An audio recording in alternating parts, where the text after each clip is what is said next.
السلام علیکم ورحمۃ اللہ وبرکاتہ۔ بسم اللہ الرحمن الرحیم۔ اللہم صل علی سیدنا محمد وعلی آل سیدنا ومولانا محمد وبارک وسلم۔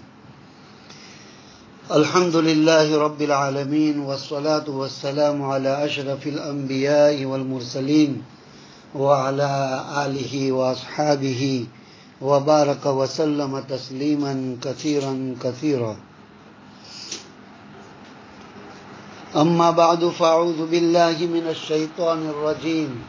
بسم اللہ الرحمن الرحیم۔ وَأَقِمْنَا الصَّلَاةَ وَآتِينَا الزَّكَاةَ وَأَطِيعْنَا اللَّهَ وَرَسُولَهُ۔ وقال تعالى: من عمل صالحا من ذكر أو أنثى وهو مؤمن فلنحيينه حياة طيبة ولنجزينهم أجرهم بأحسن ما كانوا يعملون۔ وقال النبي صلى الله تعالى عليه وسلم: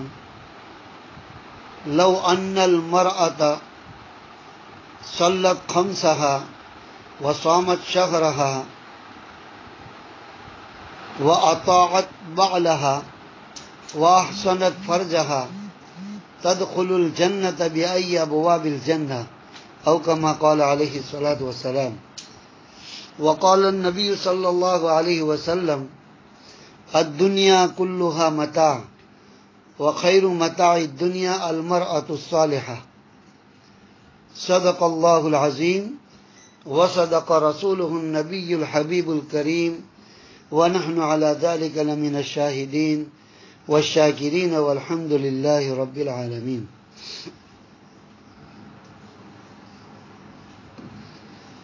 میری محترمہ دینی بہنوں، یہ ہماری خصوصاً مستورات کی مجلس ہے۔ اللہ تعالی شانہ کا بڑا کرم اور احسان ہے کہ اللہ تعالی شانہ نے ہمیں اپنے زندگی کے قیمتی وقت میں سے تھوڑے وقت کے لیے دین کی باتوں کو سننے کے لیے توفیق عطا فرمائی۔ اللہ کے پیارے نبی صلی اللہ علیہ وسلم کی امت میں جیسے مرد ہے ایسے عورتیں بھی ہیں، اور جیسے نبی کریم صلی اللہ علیہ وسلم مردوں کے لیے نبی بنا کر بھیجے گئے، اتنے ہی عورتوں کے لیے بھی اللہ نے اپنے محبوب صلی اللہ علیہ وسلم کو نبی بنا کر بھیجا ہے۔ تو ہمارے آقا رسول پاک صلی اللہ علیہ وسلم کی جیسے مردوں کو تعلیم ہے، ایسے عورتوں کی بھی ان کی زندگی میں رہبری فرمائی، اور تعلیمات کی روشنی میں امت کی عورتوں کو بھی ایک صحیح زندگی اور ایک مسلمان خاتون بن کر زندگی گزارنے کے بارے میں رہبری فرمائی ہے۔ تو میری محترمہ دینی بہنوں، قرآن پاک کے اندر ایک آیت ہے، اس کا شان نزول کا واقعہ بھی یہ ہے کہ ام سلمہ رضی اللہ تعالیٰ عنہ نے نبی کریم صلی اللہ علیہ وسلم کی خدمت میں سوال کیا کہ یا رسول اللہ صلی اللہ علیہ وسلم، اللہ تعالیٰ نے آپ کو مردوں کے لیے بھی نبی بنا کر بھیجا ہے، عورتوں کے لیے بھی نبی بنا کر بھیجا ہے، لیکن زیادہ تر ہم جو آپ سے قرآن سنتے ہیں اور قرآن کی آیتوں میں جو اللہ تعالیٰ خطاب فرماتے ہیں تو اس میں زیادہ تر مردوں ہی کو حکم دیتے ہیں، یا ایھا الذین آمنوا یا ایھا الذین آمنوا، ضمناً اس میں عورتیں بھی داخل ہو جاتی ہے احکامات کے اندر، لیکن مستقل کوئی الگ سے حکم نہیں ہے عورتوں سے خطاب کر کے۔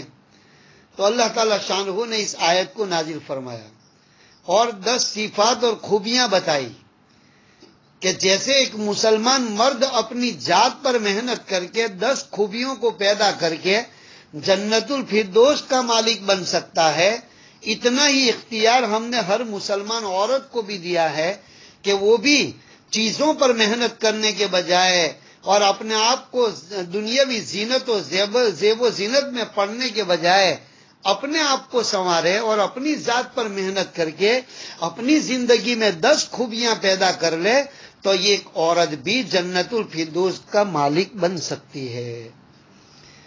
اب آیت شریفہ کا ترجمہ سنو۔ ان المسلمین والمسلمات بے شک مسلمان مرد اور مسلمان عورتیں الگ الگ بیان کیا اللہ نے. والمؤمنین والمؤمنات، مومن مرد اور مومن عورتیں. والقانتین والقانتات، فرما بردار مرد اور فرما بردار عورتیں. والصادقین والصادقات، سچ بولنے والے مرد اور سچ بولنے والی عورتیں.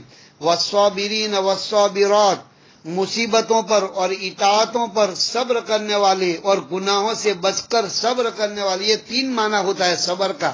ایک تو جو مصیبت آوے اس پر صبر کرے، اللہ کے فیصلے پر راضی رہے.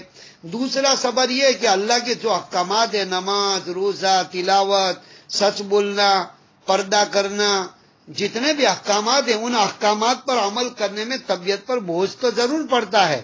دوسری آزاد جو ہے بے لگام آزاد عورتوں کو دیکھ کر یہ جو فرما بردار عورتیں ہیں تو ان کو اللہ کے حکموں کو پورا کرنے میں طبیعت پر بوجھ تو پڑتا ہے، لیکن پھر بھی وہ پابندی سے کرتی ہے، اللہ کے حکموں کو پورا کرتی ہے اور اس میں صبر کرتی ہے، اپنے نفس کو کنٹرول میں رکھتی ہے. تو یہ بھی ایک صبر کا معنی ہے.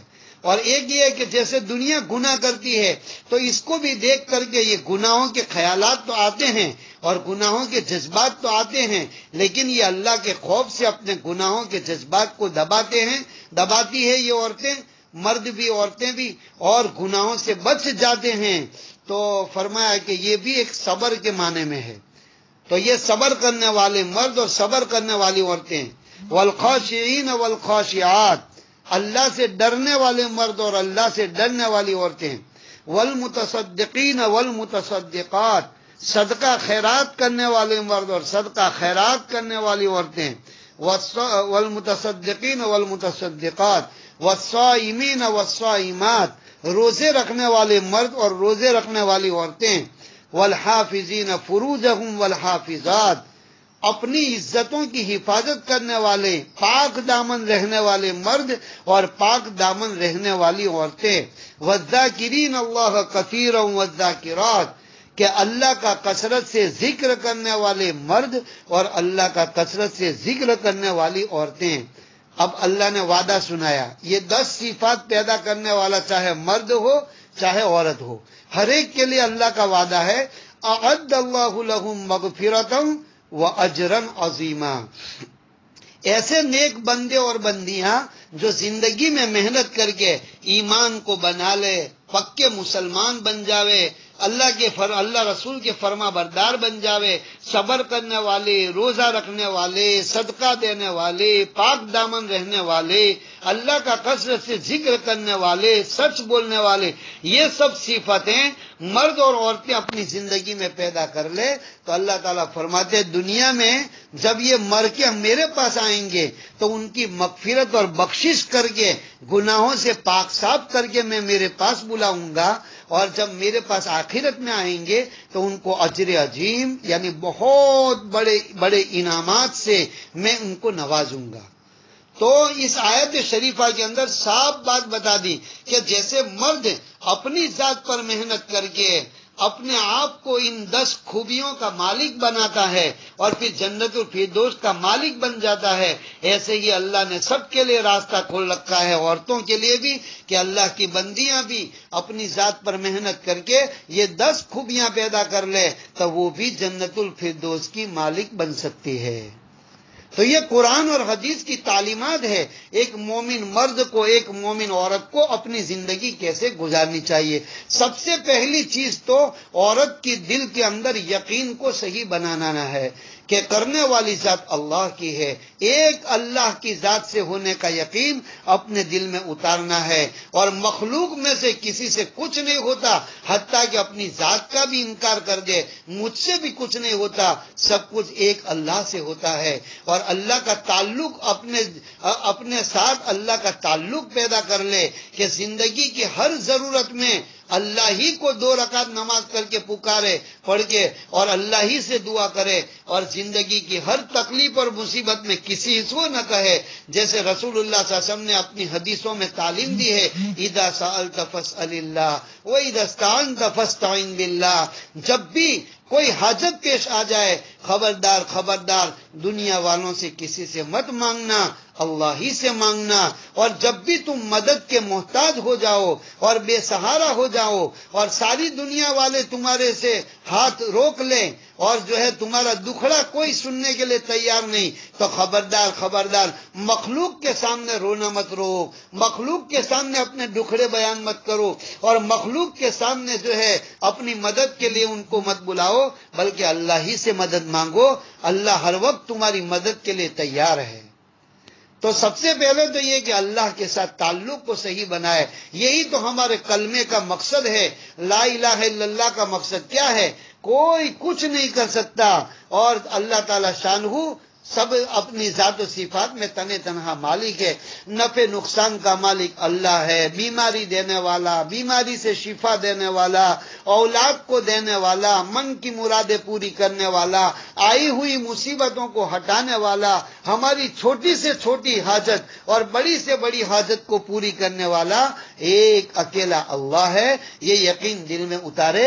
اور دوسرا جو جز ہے محمد الرسول اللہ صلی اللہ علیہ وسلم، اس سے یہ بات چاہی جا رہی ہے ہمارے دلوں میں یہ یقین اتر جائے کہ ہماری دنیا آخرت کی کامیابی صرف اور صرف حضرت محمد صلی اللہ علیہ وسلم کی سنتوں میں، آپ کے طریقوں میں اور آپ والے اعمال میں ہے۔ اور دنیا میں جتنے گندے انسانوں کے طور طریقے ہیں وہ سارے کے سارے طریقے اللہ کے یہاں مردود ہے، اور ان طریقوں پر زندگی گزارنے میں 100% ہماری ہلاکت اور بربادی ہے۔ ہماری زندگیوں کے پنپنے کا اور ہماری زندگیوں میں خوشحالیاں لانے کا دنیا میں کوئی راستہ نہیں سوائے حضرت محمد صلی اللہ علیہ وسلم والا راستہ، کہ حضرت محمد صلی اللہ علیہ وسلم نے زندگی گزارنے کے جو طریقے بتائے ہیں اس پر چلیں گے تو اللہ دنیا میں بھی خوشیاں دیں گے، عزتیں دیں گے، آپس میں محبتیں دیں گے، خیر و برکتیں دیں گے۔ اور اگر حضور پاک صلی اللہ علیہ وسلم کے طریقوں کو چھوڑ کر اگر دنیا کے نادان اور اندھے انسانوں کے طریقے ہمیں پسند آ گئے تو پھر ہماری ہلاکت اور بربادی کی تیاری ہم کر لیں۔ اس لیے یہ کلمے میں یہ یقین سکھایا جا رہا ہے ہماری 24 گھنٹے کی زندگی سنتوں والی ہو۔ نبی کریم صلی اللہ علیہ وسلم نے اللہ کے ساتھ تعلق کو ہر وقت باقی رکھنے کے لیے ہمیں مسنون دعائیں سکھائی ہے۔ جب مسنون دعاؤں کا اہتمام ہوگا اور اگر تھوڑی سی محنت کر لے ہماری بہنیں کہ مسنون دعاؤں کی کتابیں خرید کر اس کا جو ترجمہ بھی ہے ترجمہ بھی یاد کر لے تو ہر دعا کے وقت اس کے ترجمے کو دھیان میں رکھ کر کے پڑھے گی، اللہ کے ساتھ تعلق پیدا ہو۔ میں تو خالی معمولی آپ کو مثالیں دوں کہ جیسے ہم بیت الخلاء میں جاتے ہیں حاجت پوری کرنے کے لیے، تو جانے سے پہلے ہم پڑھتے ہیں اللہم انی اعوذ بک من الخبث والخبائث، اے اللہ میں تیری پناہ چاہتا ہوں، یعنی تیری حفاظت چاہتا ہوں۔ کس سے؟ خبیث شیاطین سے، خبیث اور خبائث کے شیاطین کی حرکتوں سے۔ کہا نبی کریم صلی اللہ علیہ وسلم نے کہ جب یہ دعا پڑھ کر کوئی بندہ یا بندی جو ہے بیت الخلاء میں اپنی حاجت پوری کرنے کے لیے جائیں گے اور وہاں سطر کھولیں گے تو شیاطین اور ہمارے سطر کے درمیان میں اللہ حجاب اور پردے ڈال دیں گے، اور جو دعا پڑھے بغیر جاتے ہیں تو ان کی جو ہے ان کی شرم گاہوں کے ساتھ یہ شیاطین کھیلتے ہیں۔ یہ حدیث میں ہے، نبی کریم صلی اللہ علیہ وسلم نے فرمایا۔ تو کتنی بڑی حفاظت ہے۔ اچھا پھر حاجت پوری کرنے کے بعد ہم نکلے تو باہر نکلنے کے بعد جب باہر نکلے، اب اس میں بھی سنت طریقہ ہے، ہمارے نبی صلی اللہ علیہ وسلم نے بتایا کہ بھئی جب بیت الخلاء میں داخل ہو تو الٹے پیر سے داخل ہو اور کھلے سر داخل نہ ہو، سر کو ڈھانک کر کے بیت الخلاء میں جائے، اور جو ہے چپل پہن کر جائے، چاہے تمہارا ٹوائلٹ 2 لاکھ روپے کا ہو 5 لاکھ روپے کا ہو۔ کہا کہ وہ ٹوائلٹ میں اس کے لیے چپل پہن کے نہیں جانا ہے کہ وہ گندا نہ ہو جائے، نہیں، یہ ہمارے نبی صلی اللہ علیہ وسلم کی سنت ہے کہ ہمارے نبی صلی اللہ علیہ وسلم جب بھی قضاء حاجت کے لیے جاتے تھے تو جوتا یا چپل پہن کر اور اپنے سر کو ڈھانک کر جاتے تھے۔ تو سنت کی نیت سے چپل یا جوتا پہن کر جائے اور سر ڈھانک کر جائے، اور پھر جب نکلے تو سیدھے پیر سے نکلے، اور نکلنے کے بعد یہ دعا پڑھے غفرانک الحمدللہ الذی اذھب عنی الاذی وعافانی۔ اب دیکھو یہ دعا کتنی زبردست دعا ہے۔ غفرانک، اے اللہ جتنی دیر میں ٹوائلٹ میں بیت الخلاء میں، چونکہ وہاں میں تیرا ذکر نہیں کر سکتا، تیرے ذکر نہیں کر سکتی، تو جتنی دیر میں تیرے ذکر سے غفلت میں میرا ٹوائلٹ میں گزرا، اتنی دیر کی غفلت کو تو معاف کر دے۔ اس کا ترجمہ یہ ہوتا ہے غفرانہ کا، اے اللہ جتنی دیر میں نے ٹوائلٹ میں تیرے ذکر کے بغیر غفلت میں گزاری ہے، اے اللہ یہ میری غفلت کی گزری ہوئی گھڑیوں کو تو معاف کر دے۔ اور پھر کیا ہے؟ الحمدللہ الذی اذھب عنی الاذی وعافانی، تمام تعریفیں اس اللہ کے لیے ہے کہ جس نے میرے پیٹ سے ساری گندگی کو دور کر دیا اور مجھے راحت دے دی، وعافانی، مجھے راحت دے دی۔ اب یہ اگر یہ دعا میننگ کے ساتھ، دھیان کے ساتھ، ترجمے کے ساتھ یہ پڑھیں گے تو میں اللہ کی قسم کھا کر کہتا ہوں کہ ہم سب اللہ کی نعمتوں کے شکر گزار بن جائیں گے۔ ورنہ جو لوگ دعائیں نہیں سیکھتے، نہیں پڑھتے، تو دن میں 20 مرتبہ وہ پیشاب کرنے حاجت کے لیے جاتے ہیں اور وہ سنت طریقے کے بغیر سیدھے پیر سے گھس جاتے ہیں، بغیر سر ڈھانکے ہوئے گھس جاتے ہیں، اور پھر جو ہے وہ نکل جاتے ہیں، اور نہ کوئی دعا نہ کوئی اللہ کا شکر۔ حالانکہ آسانی کے ساتھ پیشاب کا ہو جانا اور آسانی کے ساتھ حاجت کا پورا ہو جانا یہ اللہ کی بہت بڑی نعمت ہے۔ آج ہم کو اپنی آنکھوں سے اللہ مشاہدہ کروا رہا ہے۔ ہاسپٹلوں میں کئی کیسز ایسے ہوتے ہیں، پیشنٹ ہوتے ہیں کہ جن کو 7 دن سے پیشاب ہی نہیں ہوئی ہے۔ اللہ پیشاب کو روک دیتے ہیں، وہ مچھلی کی طرح تڑپتے ہیں جب ان کو نعمت کی قدر ہوتی ہے کہ واقعی میں آسانی کے ساتھ پیشاب ہو جانا یہ بھی اللہ کی بہت بڑی نعمت ہے۔ خالی اچھے اچھے کھانے، اچھے اچھے کپڑے، بڑھیا مکان، بڑھیا گاڑیاں، بس یہی صرف اللہ کی نعمتیں ہیں۔ ارے یہ آسانی کے ساتھ پیشاب ہو جانا، کئی پیشنٹ ایسے ہاسپٹلوں میں آتے ہیں کہ 15 دن سے ان کو ٹوائلٹ ہی نہیں ہو رہی۔ اب اس کے لیے وہ قائم چورن کھاتے ہیں، نہ پتہ نہیں کیا کیا علاج کرتے ہیں۔ تو یہ سب آسانی کے ساتھ قضائے حاجت ہو جانا میری بہنوں خدا کی قسم اللہ کی بہت بڑی نعمت ہے۔ اب جب تم نے یہ دعا پڑھ لی اندر جانے سے پہلے اور باہر نکلنے کے بعد، تو تم نے اللہ کی اس نعمت کا شکریہ ادا کر دیا۔ اس لیے کہ دنیا میں ہم مسلمانوں پر جتنی وبائیں، پریشانیاں، مصیبتیں، بیماریاں، بے برکتیاں جو کچھ بھی آتی ہے وہ ساری کی ساری ناشکری کی وجہ سے آتی ہے۔ اس لیے کہ ہم اللہ کی ساری نعمتوں کو استعمال کرتے ہیں اور اس اللہ کو ہم یاد بھی نہیں کرتے۔ رات کو جب سوتے ہیں تو حدیث میں ہے النوم اخت الموت، کہ نیند جو ہے نا وہ موت کی بہن ہے۔ جیسے مرا ہوا میت پڑی ہے، مرد کی ہو یا عورت کی، اب اس کے پاس جو ہے بیٹھ کر کے وہ اس کو نہلاتے وقت سمجھو کہ اس کی غیبت کر رہے ہیں یا اس کی باتیں کر رہے ہیں یا دنیا کی باتیں کر رہے ہیں، تو جیسے اس کو کچھ پتہ نہیں چلتا، ایسے گہری نیند سونے والی کو بھی پتہ نہیں چلتا کہ میرے پاس بیٹھ کر میری باتیں کر رہے ہیں، کس کی بات کر رہے ہیں، کیا کر رہے ہیں۔ اس لیے حدیث میں کہا کہ یہ نیند جو ہے موت کی بہن ہے۔ اس لیے کئی حادثے بھی ایسے ہوتے ہیں کہ رات کو سو گئے تھے صحیح سالم، اور جب صبح میں ان کو اٹھانے کے لیے ان کے کمرے میں گئے اور ہلا کے تھک گئے، اب اٹھتے ہی نہیں ہیں، بس وہ رات کو سو گئے، اللہ نے ہمیشہ کے لیے سلا دیا ان کو۔ تو اس لیے کہا کہ دعا یہ پڑھے اللہم بسمک اموت و احیا، اے اللہ تیرے ہی نام سے مرتا ہوں، سوتا ہوں، یعنی وہی نیند جو ہے موت کی بہن ہے۔ اے اللہ تیرے ہی نام سے میں مرتا ہوں اور تیرے ہی نام سے زندہ ہوتا ہوں، اللہم بسمک اموت و احیا۔ اور پھر جب ہم صبح میں اٹھے تو ہمارے نبی صلی اللہ علیہ وسلم کی سنت طریقہ ہے کہ جب ہم بستر پر بیٹھے ہو جائے، اگر ہمارے سامنے کوئی ہم سے پہلے اٹھا ہوا ہے اس کو ہم سلام کریں، اور کوئی نہیں ہے تو کوئی بات نہیں، اور پھر اس کے بعد اپنے آنکھوں کے اوپر ہتھیلیوں سے تھوڑا سا یہ یعنی ہتھیلیاں پھرائیں آنکھوں کے اوپر تاکہ ہماری نیند اڑ جائے، اور اٹھنے کے ساتھ یہ کلمہ پڑھ لے، کلمہ پڑھ کے یہ دعا پڑھے الحمدللہ الذی احیانا بعدما اماتنا، تمام تعریفیں اس اللہ کے لیے ہے کہ جس نے موت کے بعد دوبارہ مجھے زندگی عطا فرمائی۔ کہ جیسے اور لوگوں کو اللہ سلا دیتے ہیں اور موت دے دیتے ہیں نیند کی حالت میں، اگر اللہ چاہتا تو آج کی رات میں مجھے بھی موت دے دیتا، لیکن اے اللہ تیرا شکر میں ادا کرتی ہوں کہ تو نے مجھے ایک موت دینے کے بعد، یعنی نیند کی موت دینے کے بعد اب دوبارہ ایک دوسری آج کے دن کی مجھے تو نے زندگی عطا فرما دی، تو میں تیرا شکر ادا کرتی ہوں. الحمدللہ الذی احیانا بعدما اماتنا والیہ النشور. اور اسی اللہ کی طرف جو ہے سب کو مرنے کے بعد دوبارہ اٹھ کر جمع ہونا ہے اور کھڑا ہونا ہے.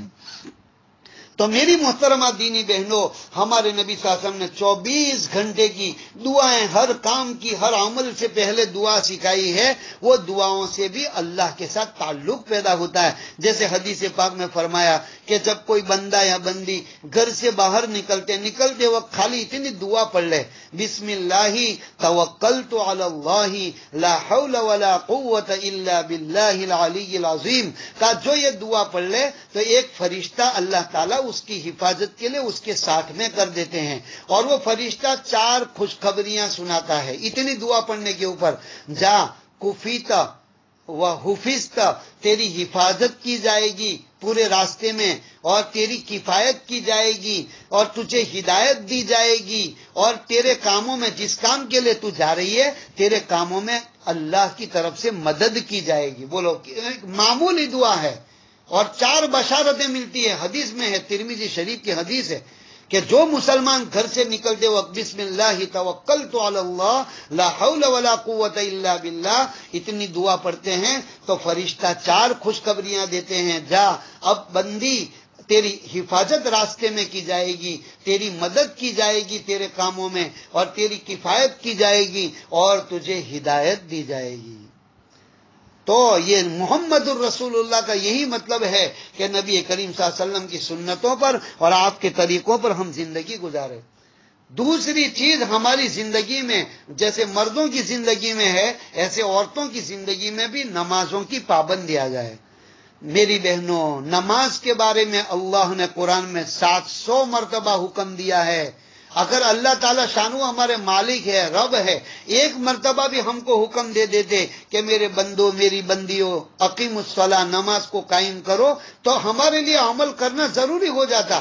لیکن نماز زندگی میں کتنی امپورٹنٹ چیز ہے اور کتنی اہمیت والی چیز ہے کہ اللہ تعالیٰ شانہ نے بار بار ریپیٹ کر کے قرآن پاک میں علماء فرماتے ہیں 700 آیتیں ایسی ہے کہ جن کے اندر بار بار اللہ نے مسلمانوں کو نماز کا حکم دیا ہے. اس لیے تو حضور پاک علیہ السلام نے فرمایا کہ مسلمان اور کفر کے درمیان میں، ایمان اور کفر کے درمیان میں فرق کرنے والی چیز نماز ہے. جو ایمان والے ہوں گے وہ نماز پڑھیں گے، جو ایمان والے نہیں ہوں گے وہ نماز نہیں پڑھیں گے.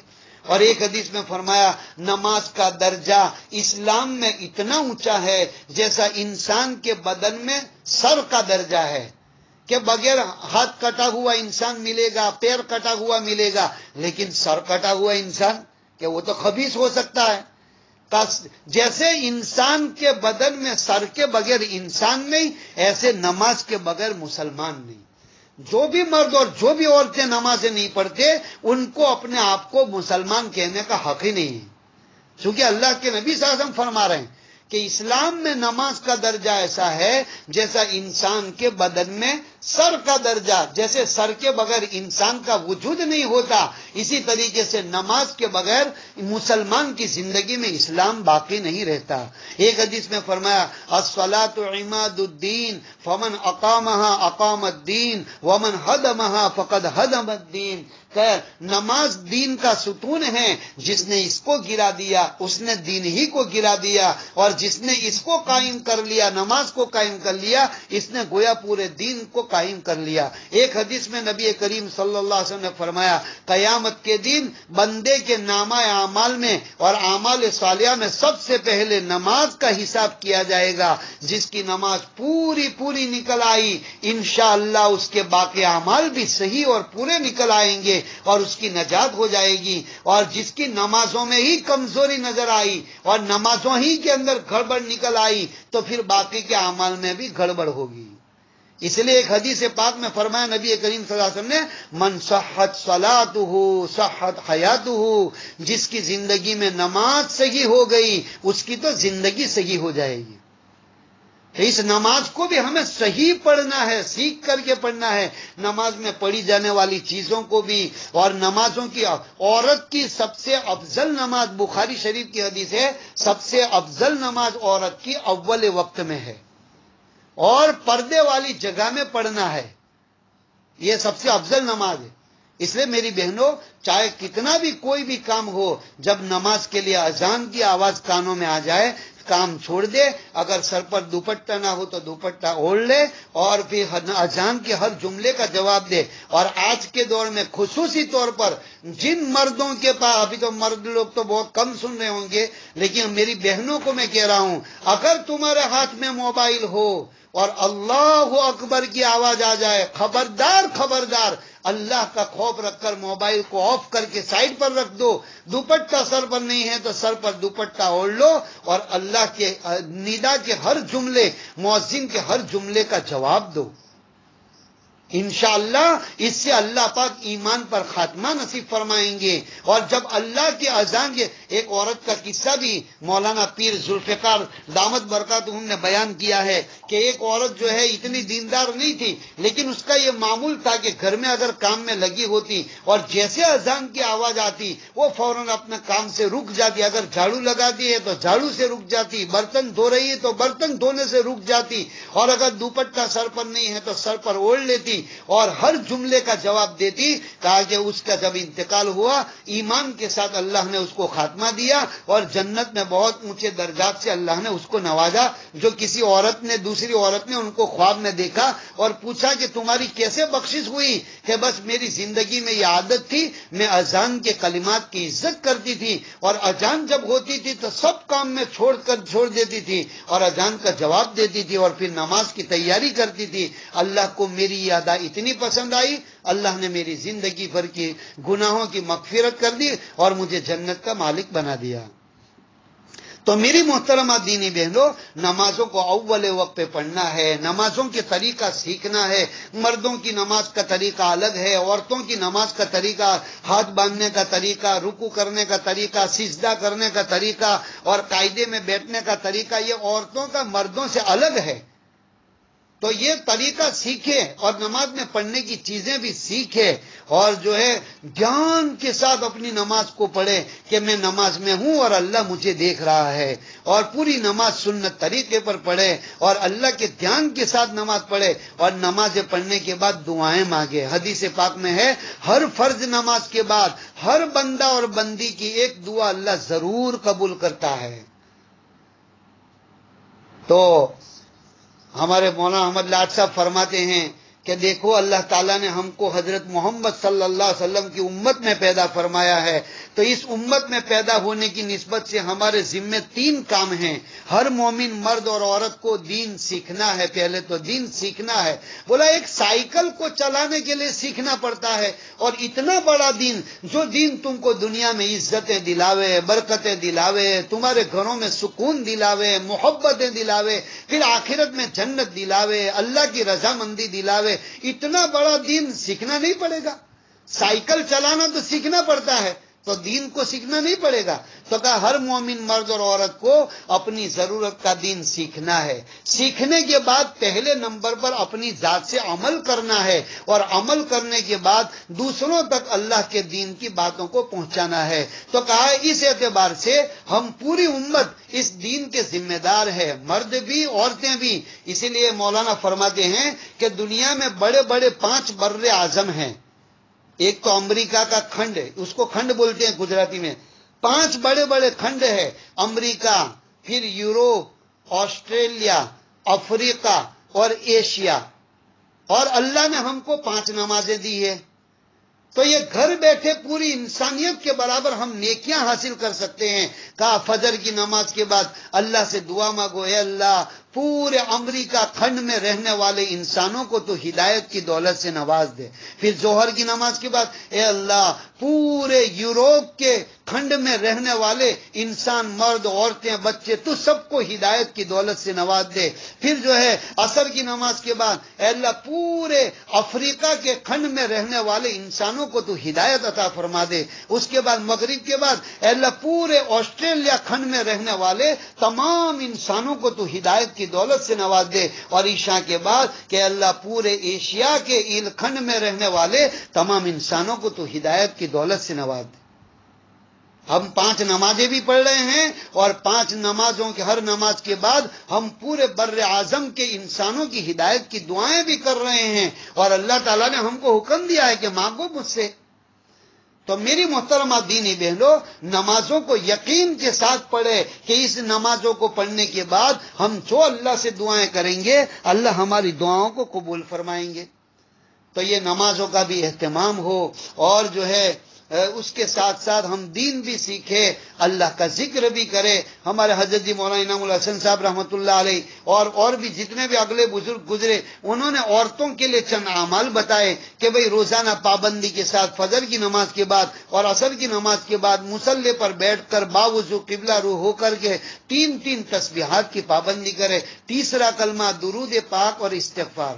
یہاں تک ہمارے علماء اہل اللہ یہ بتاتے ہیں مستورات کو، اگر تمہاری نمازوں کی چھٹی کے دن آئے تب بھی تم اس ذکر کو مت چھوڑو۔ چاہے تم قرآن نہیں پڑھ سکتی، نماز نہیں پڑھ سکتی، لیکن ذکر تو کر سکتی ہو، دعائیں تو مانگ سکتی ہو۔ اس لیے کہ پھر عام طور پر سستی آ جاتی ہے، چھٹیوں کے دن آتے ہیں تو عورتیں سبھی چھوڑ دیتی ہے، نماز اور جو ہے قرآن تو نہیں پڑھ سکتی شریعت کے حکم سے، لیکن وہ ذکر اور تسبیحات بھی چھوڑ دیتی ہے۔ اس لیے ہماری بہنوں سے میری گزارش ہے، تمام اہل اللہ اور علماء کا یہ یعنی کہنا ہے کہ مستورات نمازوں کی چھٹیوں کے دنوں میں بھی اپنا ذکر، اپنی تسبیح اس کو چھوڑے نہیں، دعاؤں کا اہتمام نہیں چھوڑے، تسبیحات کو نہیں چھوڑے۔ جب بھی بلکہ اذان ہو جائے تو اس وقت بھی چاہے نماز کی چھٹی ہے لیکن مصلی بچھا کر کے وضو کر کے 3 تسبیحات کو پوری کر لے، یا کوئی بھی تسبیح پڑھ لے ہر نماز کے، تاکہ وہ عادت باقی رہے، اذان کے ساتھ نماز پڑھنے کی وہ عادت باقی رہے۔ اس کے لیے نمازوں کی چھٹیوں کے دنوں میں بھی یہ عمل کرتی رہے تو انشاءاللہ دیکھو حضرت عمر رضی اللہ عنہ فرماتے ہیں کہ جیسے تم زندگی گزارو گے ایسی تمہاری موت آئے گی، اور جیسے مرو گے قیامت کے دن انہی حالتوں میں تم کو اٹھایا جائے گا۔ یہ ہماری بہنیں ہر وقت انشاءاللہ اللہ کے ذکر کے ساتھ، اللہ کی یاد کے ساتھ، دعاؤں کے ساتھ گزارے گی، انشاءاللہ ان کی موت کے وقت اللہ تعالیٰ شانہ ان کو کلمہ بھی نصیب کریں گے اور خوشی خوشی اللہ کی ملاقات میں وہ جائے گی۔ تو بہرحال ان چیزوں کا ذکر کا بھی اہتمام کرے، روزانہ قرآن پاک کی تلاوت، 1 پارے کی تلاوت بھی کرے، مسنون دعاؤں کا اہتمام کرے، اور ہر وقت جو ہے اللہ کے ذکر کے ساتھ اپنے کام میں لگی رہے۔ اس لیے حضرت مولانا پیر ذوالفقار دامت برکاتہم فرماتے ہیں، آج کے زمانے میں اگر کسی مسلمان خاتون کی زندگی میں 4 خوبیاں آ جاوے تو وہ آج کے زمانے کی رابعہ بصریہ ہے۔ دھیان سے سننا، اللہ ساری بہنوں کے اندر یہ پیدا کر دے۔ مولانا ذوالفقار فرماتے ہیں آج کے زمانے میں اگر کسی مسلمان خاتون کی زندگی میں 4 خوبیاں آ جاوے تو یہ آج کے زمانے کی رابعہ بصریہ بن جائے۔ نمبر 1، اس کی زبان کا بول میٹھا ہو، اس کی زبان کا بول مٹھاس ہو، زبان میں مٹھاس ہو۔ نمبر 2، اس کی آنکھوں میں شرم و حیا ہو، آزاد نہ پھرتی ہو۔ اس لیے قرآن پاک میں اللہ نے مردوں کو بھی الگ بیان کیا، عورتوں کو بھی الگ۔ قل للمؤمنین یغضوا من ابصارهم ويحفظوا فروجهم وقل للمؤمنات یغضضن من ابصارهن ويحفظن فروجهن۔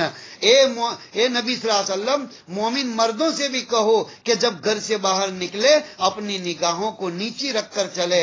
اے نبی صلی اللہ علیہ وسلم، مومن عورتوں سے بھی یہ کہہ دو کہ جب گھر سے باہر نکلے تو پردے کے ساتھ نکلے اور اپنی نگاہوں کو نیچی رکھ کر چلے۔ تو کہا کہ اس کی زبان میں مٹھاس ہو، اس کی آنکھوں میں شرم و حیا ہو۔ تیسری صفت، اس کے دل میں تقویٰ ہو، اللہ کا خوف ہو، اللہ کا ڈر ہو۔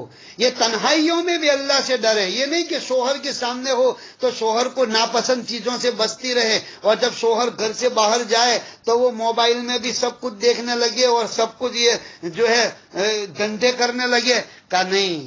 اسی لیے آقا مدنی صلی اللہ علیہ وسلم نے فرمایا کہ میں نے جو شروع خطبہ میں حدیث پڑھی، لو ان المرأۃ، کہ اگر کوئی مومن عورت 4 کام کر لے، 5 وقت کی نمازوں کا اہتمام کر لے، اور دوسرے نمبر پر ہر سال کے رمضان شریف کے روزے رکھ لے، تیسرے نمبر پر اپنے شوہر کی اطاعت کرے، جائز کاموں میں اس کی بات مانے اور اس کی خدمت کرے، اس کو خوش رکھے، اور شوہر جب گھر سے باہر جائے تو یہ اپنی عزت کی حفاظت کرے، شوہر کی عزت پر داغ نہ لگنے دے، شوہر کی عزت پر کسی کو انگلی اٹھانے کا موقع نہ دے، پاک دامن بن کر رہے۔ کہا جو مسلمان بیوی یہ 4 کام کرے گی، قیامت کے دن اللہ اس بندی کے لیے جنت کے 8 دروازے کھول دیں گے، اور اللہ فرمائیں گے میری بندی میں تجھ سے راضی ہو گیا، جس دروازے سے تیرا دل چاہے داخل ہو جا۔ اللہ اکبر، کتنی بڑی بشارت ہے۔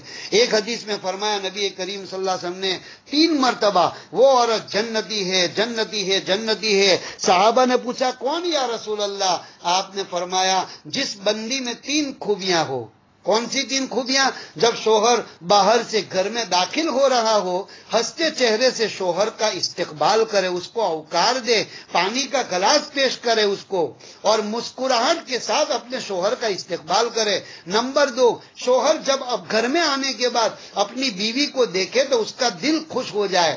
اس لیے ہر بیوی کو اپنے شوہر کے آنے کا وقت، گھر میں آنے کا وقت معلوم بھی ہونا چاہیے، اور شوہر کے آنے سے پہلے ذرا ڈھنگ کے کپڑے پہن لے، اگر بال چھٹے ہیں تو بالوں میں کنگھی کر لے۔ دیکھو یہ دنیا کی تعلیم بھی ہمارے نبی صلی اللہ علیہ وسلم نے دی ہے۔ خدا پاک کی قسم کھا کر کہتا ہوں میری بہنوں، اگر ہمارے پیارے نبی کی یہ تعلیمات پر آپ عمل کرو گی تو آپ کے خاوندوں کے ساتھ محبتیں پیدا ہو جائے گی، اور آپ کا گھر دنیا میں جنت کا نمونہ بن جائے گا۔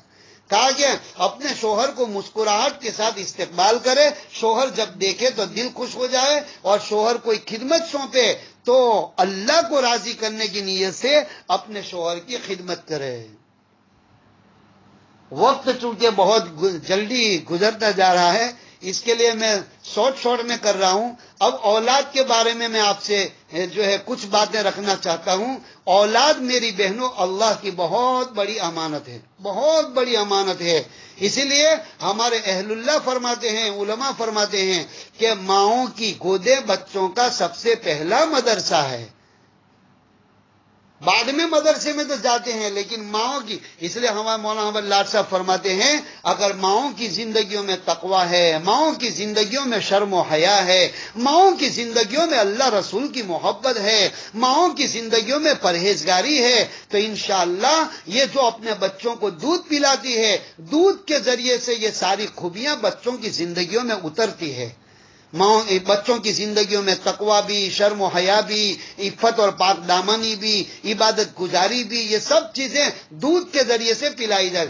اگر ماؤں کی زندگیوں میں بے حیائی ہے، ماؤں کی زندگیوں میں بے پردگی ہے، اگر ماؤں کی زندگیوں میں شوہروں کی نافرمانی ہے، اللہ رسول کی نافرمانی کے جذبات ہے، آزاد بے لگام پھرنے کے جذبات ہے، تو پھر دودھ کے ذریعے سے ان بچوں کو یہ ساری برائیاں بھی پلائی جاتی ہے۔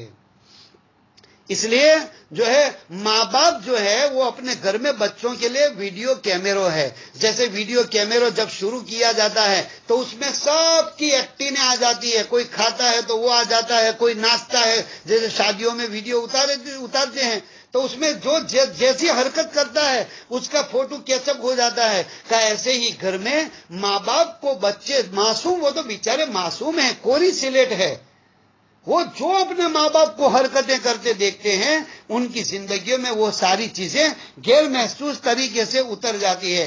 اگر بچے چھوٹے دیکھتے ہیں ماں میری جب پانی پینے لگتی ہے تو کھڑے کھڑے پیتی ہے، الٹے ہاتھ سے پیتی ہے، سر ڈھانکے بغیر پیتی ہے، بسم اللہ بھی نہیں پڑھتی، تو 100% وہ بچے وہی حرکتیں کریں گے چاہے استاد مدرسے میں کتنا بھی سکھاوے نا ان کو پانی پینے کے سنت طریقے۔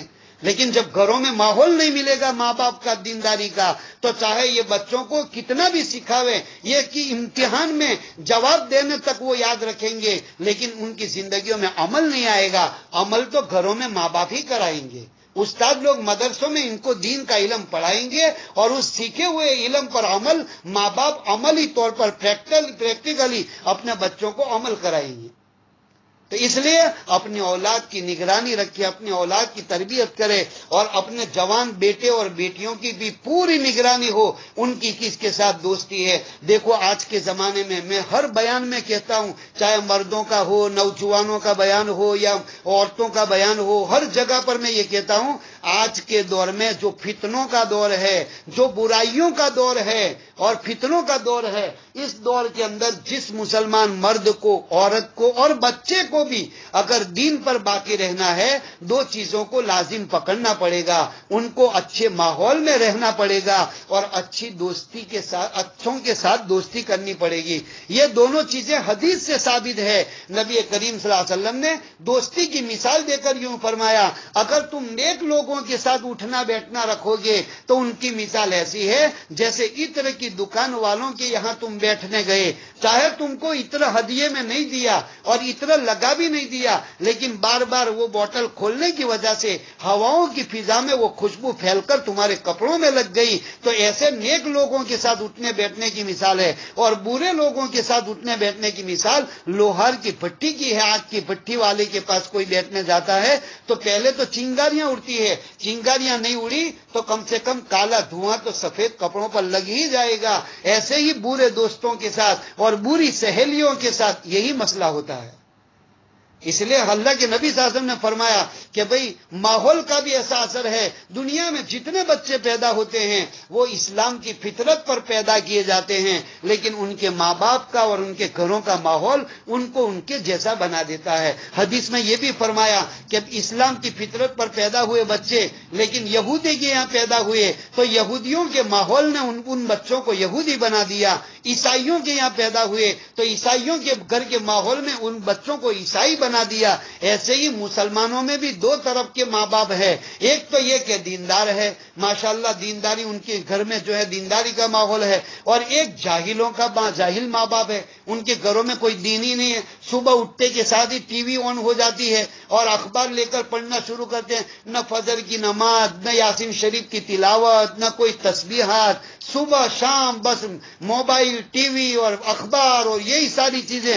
تو پھر ان کے گھر میں جو پیدا ہونے والے بچے، اگر وہ بچہ اور بچی دیکھتے ہیں کہ جب وہ جو سمجھدار ہوتے ہیں اور جب وہ دیکھتے ہیں کہ جب اذان ہوتی ہے تو میری ماں بھی گھر کا کام چھوڑ کر مصلی پکڑ کر نماز میں مشغول ہو جاتی ہے، اور چھوٹا بچہ دیکھتا ہے کہ میرے ابا بھی اذان ہوتے ہی گھر میں سے فوراً ٹوپی پہن کر مسجد کی طرف چل دیتا ہے، تو وہ بچے بھی، وہ چھوٹا بچہ بھی کہتا ابا مجھے اللہ پڑھنے لے جاؤ، ابا مجھے اللہ پڑھنے لے جاؤ۔ وہ چھوٹی چھوٹی بچیاں جب اپنی ماؤں کو اذان کے ساتھ نماز پڑھتے دیکھتی ہے وہ بھی اونچے سیدھے سجدے کرنے لگتی ہے، تو پتہ چلا کہ گھروں کا ماحول اگر دینداری کا ہے تو وہ بچے بھی دیندار ہے۔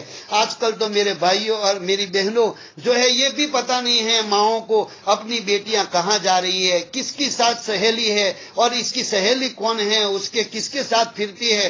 دیکھو میں خالی ایک بات کہہ کر اب بات کو ختم کر رہا ہوں۔ حضرت شعیب علیہ السلام کی دو بیٹیاں تھیں جوان، اور موسیٰ علیہ السلام کو جب مصر میں سے نکلنا ہوا اور فرعون نے جب آپ کو موسیٰ علیہ السلام کو قتل کرنے کا آرڈر بھیج دیا تو موسیٰ علیہ السلام چپکے سے مصر سے نکل کر مدین گئے، تو وہ مدین چھوٹی سی بستی تھی، اس کے گاؤں کے باہر ایک درخت کے نیچے آپ جو ہے مسافر تھے، پردیسی تھے، آرام کے اندر بیٹھے ہوئے تھے، اور اللہ سے دعا بھی کی، اے اللہ مجھے جو جن چیزوں کی ضرورت ہے محتاج ہوں تو وہ مجھے عطا فرما دے۔ تو اتنے میں وہاں گاؤں کے باہر ایک جو ہے حوض تھا پانی کا اور کنواں تھا، تو وہاں لوگ جانوروں کو پانی پلانے آتے تھے، تو اب مردوں کی لائن لگی ہوئی تھی جانور پکڑ، اتنے میں یہ دو جو ہے نوجوان لڑکیاں بھی آئی اپنے جانور کو لے کر۔ موسیٰ علیہ السلام نے دیکھا کہ یہ نوجوان لڑکیاں ہیں، ان کو کوئی مدد کرنے والا ہے نہیں، اور یہ جب تک یہ مرد لوگ پانی نہیں پلا کے فارغ ہوں گے وہاں تک ان کی باری نہیں آئے گی۔ تو موسیٰ علیہ السلام نے ان کے پاس جا کر کہا کہ لاؤ بہنوں میں پلا دیتا ہوں۔ موسیٰ علیہ السلام نے ایک طرف کا جو ہے بڑا پتھر اٹھایا اور ان کے جانوروں کو پانی پلا دیا، اور وہ دونوں بہنیں چلی گئی۔ جب شعیب علیہ السلام، ان کے والد جو تھے وہ نابینا تھے، لیکن ان کے والد کو پتا تھا کہ میری بیٹیاں کتنے بجے گھر سے پانی پلانے کے لیے نکلتی ہے اور کتنے بجے آتی ہے، تو روزانہ چونکہ وہ سب لوگ فارغ ہو کے ان کا نمبر آتا تھا، دیر سے آتی تھی۔ فوراً شعیب علیہ السلام نے پوچھا کہ میری بیٹیوں آج کی بہت جلدی آ گئی، تم کیا بات ہے، کیا معاملہ ہوا، آج بہت جلدی آ گئی؟ تو پھر ان بیٹیوں نے بتایا کہ ایک جو ہے پردیسی مسافر تھے اور بہت شریف آدمی تھے، انہوں نے ہمارے جانوروں کو پانی پلا دیا۔ تو پھر شعیب علیہ السلام نے کہا، فرمایا کہ جاؤ تم میں سے کوئی ایک بیٹی جا کر کے ان مہمان کو بلا لاؤ، ہم ان کو ان کے احسان کا بدلہ دے دیں۔ اس کے بعد پھر لمبا واقعہ ہے۔ تو دیکھو اس واقعے کے اندر جو اچھا جب وہ آ رہے تھے موسیٰ علیہ السلام، تو ان کو یوں کہا، جب وہ آگے آگے چل رہی تھی شعیب علیہ السلام کی بیٹی، تو ہوا کی وجہ سے وہ کپڑا نیچے سے اڑ رہا تھا تو وہ پنڈلی نظر آ رہی تھی۔ موسیٰ علیہ السلام نے فرمایا تم پیچھے چلی جاؤ، میرے پیچھے چلی جاؤ، اور جہاں سے ٹرن لینا ہے، راستہ بدلنا ہے، وہ مجھے بول دینا۔ تو ان کو پیچھے چلا۔ دیکھو یہ اسلام کا کتنا پاکیزہ طریقہ ہے، اور اپنی نظروں کی حفاظت کی۔ اور جب وہاں پر پہنچے تو شعیب علیہ السلام نے ان کی جو ہے مہمانی بھی کی، پھر اپنی ایک بیٹی کے ساتھ ان کا نکاح بھی کروایا۔ بہرحال تو یہ پوچھا کہ آج بیٹیوں کیوں جلدی آ گئے؟ تو اس سے علماء کرام فرماتے ہیں مفسرین کہ دیکھو ہر ماں باپ کو اپنے بیٹے اور بیٹیوں کا خیال رکھنا چاہیے، ان کا ٹائم معلوم ہونا چاہیے، وہ کہاں جا رہے ہیں، کس کے گھر جا رہی ہے ہماری بیٹی، اس کی سہیلی کون ہے، کوئی بیکار تو نہیں ہے، بے حیا تو نہیں ہے، اور کوئی جو ہے نافرمان تو نہیں ہے۔ اس لیے کہ صحبت کا اور دوستی کا اثر ضرور زندگی میں آتا ہے، اور ماحول کا بھی ضرور زندگی میں اثر آتا ہے۔ اس لیے میری بہنوں، ہم اپنے بچوں کی بھی تربیت کریں، بچوں کی بچیوں کی تربیت کریں، سنت لباس کی بچوں کو پہناؤ، اس کے اندر حیا آئے گی۔ اور بچیوں کو بھی، چھوٹی چھوٹی بچیوں کو ٹی شرٹ اور جینس مت پہناؤ، یہ یہودیوں کا لباس ہے، اور یہودیوں کا لباس جب ہم پہنائیں گے ہماری اولادوں کو تو ان کی زندگیوں میں یہودیوں کے طریقے آئیں گے، اور اگر ہمارے نبی صلی اللہ علیہ وسلم کے طریقے پر ہم لباس پہنائیں گے تو ان کی زندگیوں میں نبی کی محبت آئے گی۔ تو بس میری بہنوں، یہ کچھ باتیں جو میرے ذہن میں تھی اللہ نے کہلوائی، وہ باتیں جو ہے میں نے آپ کے سامنے پیش کر دی۔ تو گھروں کے اندر ماحول بھی بنائے، اور یہ ماحول بنانے کے یہی سارے طریقے ہیں۔ روزانہ فضائل کی کتاب کی تعلیم کا بھی اہتمام کرے، اپنے بچوں کی تربیت کرے، پوری نگرانی کرے، اپنے شوہروں کو اللہ کے دین کے اندر مدد کرے، ان کو دین کی محنت میں ان کو ساتھ دے اور مدد کرے، تو انشاءاللہ ہمارا گھر دنیا میں جنت کا نمونہ بن جائے گا، اور آخرت کے اندر بھی انشاءاللہ۔ ایک حدیث مجھے یاد گئی، سلمہ رضی اللہ تعالیٰ عنہ فرماتی ہے، تفسیر ابن کثیر میں نے یہ حدیث پڑھی، سلمہ رضی اللہ عنہ کہتی ہے کہ جو عورتیں دنیا میں نماز روزے کی پابند ہوگی اور اپنے شوہروں کی اطاعت کرتی ہوگی، اور دین کے کاموں میں اپنے اور آخرت کے کاموں میں اپنے شوہر کا ساتھ دیتی ہوگی، قیامت کے دن اللہ ان خوش نصیب بیویوں کو ان کے خاوندوں سے پہلے جنت میں بھیج دیں گے، خاوندوں سے پہلے جنت میں بھیج دیں گے، اور جنت کی حوریں ان کو تیار کرے گی، اور ان کو کنگھی کرنے کے لیے سونے کی کنگھیاں، آج تو پلاسٹک کی کنگھیوں سے تم کنگھی کرتے ہو، اللہ پاک تم کو جنت کے اندر سونے کی کنگھی کرنے کے لیے دیں گے، اور وہ جنت کی حوریں تم کو جو ہے کنگھی کر دے گی بالوں کے اندر، اور تیار کرے گی، جنت کے جوڑے پہنائے گی، اور پھر تم تمہارے شوہروں کے انتظار میں بیٹھے گی، اور جب شوہر آئیں گے تو پوچھیں گے، او تم تو ہم سے پہلے آ گئی جنت میں، کہ ہاں دنیا میں ہم نے تمہارا ساتھ دیا تھا، اس کے لیے جب تم اللہ کے راستے میں جاتے تھے تو تمہاری جدائی پر اور ہم صبر کرتی تھی، اور تمہارے اللہ کے راستے میں بھیجنے کی وجہ سے گھروں میں جو نرم گرم حالات آتے تھے اس کے اوپر ہم صبر کر لیتی تھی، اس کے اوپر اللہ نے ہمیں یہ انعام دیا۔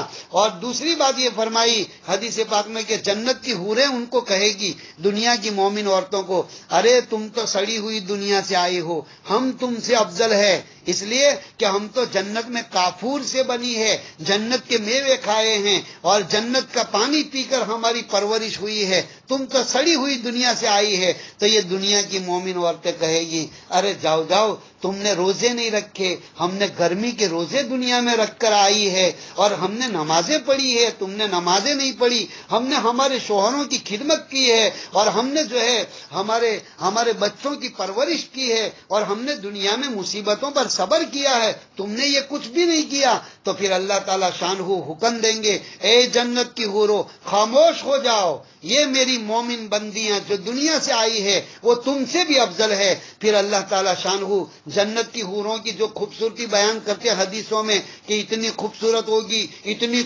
ہوگی کہ اگر مردے سے بات کرے تو مردہ زندہ ہو جائے، اللہ تعالی شانہ ان مومن بندیوں کو جنت کی حوروں کی سردار بنا دیں گے، اور اللہ تعالی جنت کی حوروں سے 70,000 گنا زیادہ خوبصورتی عطا فرمائیں گے۔ میری بہنوں، یہ دنیا فنا ہونے والی ہے، یہاں کی خوبصورتیاں، یہاں کی راحتیں، یہاں کے عیش و آرام کے نقشے ایک دن موت کے آنے پر سب چھوٹ جائیں گے، اس لیے ہمیشہ ہمیشہ رہنے والی جنت کی نعمتوں کے لیے تیاری کرے۔ اللہ تعالی ہمیں ان ساری باتوں پر عمل کی توفیق عطا فرمائے۔ وآخر دعوانا ان الحمدللہ رب العالمین۔ اللہم صلی علی سیدنا محمد وعلی آل سیدنا محمد وبارک وسلم۔ سبحان اللہ وبحمدہ، سبحان اللہ العظیم۔ ربنا ظلمنا انفسنا وان لم تغفر لنا وترحمنا لنکونن من الخاسرین۔ یا اللہ ہم سب کی مغفرت فرما، ہمارے والدین کی مغفرت فرما، پوری امت مسلمہ کی مغفرت فرما۔ اے اللہ اس وقت میں پوری دنیا میں یہ کورونا کی وبا پھیلی ہوئی ہے، پروردگار تو اس کو عافیت کے ساتھ اپنے فضل سے پوری وبا کو دنیا سے اٹھا لے۔ اے اللہ پوری دنیا میں امن و امان کا ماحول قائم فرما دے۔